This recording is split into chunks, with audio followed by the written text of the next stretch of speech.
പോണ്ട മക്കളെ. പരീക്ഷ കഴിഞ്ഞാലുടനെ മമ്മി അപ്പൂപ്പനെ പറഞ്ഞു വിടാം. അപ്പൂപ്പന്റെ കൂടെ വന്നാ മതി. അറിയാതെ മക്കളെ.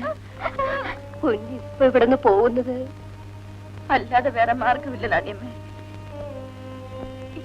ഇതിൽ കൂടുതൽ സഹിക്കാൻ എനിക്ക് ശക്തിയില്ല. ഇനി ഇവിടെ നിന്നാൽ ഞാൻ എന്തെങ്കിലും കടും കൈ ചെയ്തിട്ട് പോകും.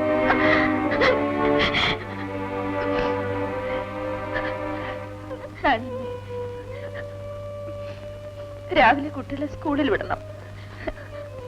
സജി പല്ല് തേക്കാൻ മടിച്ചു നിൽക്കും. അത് ശ്രദ്ധിക്കണം. എല്ലാം ഞാൻ നോക്കിക്കൊള്ളാം. മുന്നേ നീനെ സജി രാവിലെ എഴുന്നേക്കാൻ മടിക്കരുത്. നാണിയമ്മ പറയുന്ന അനുസരിക്കണം.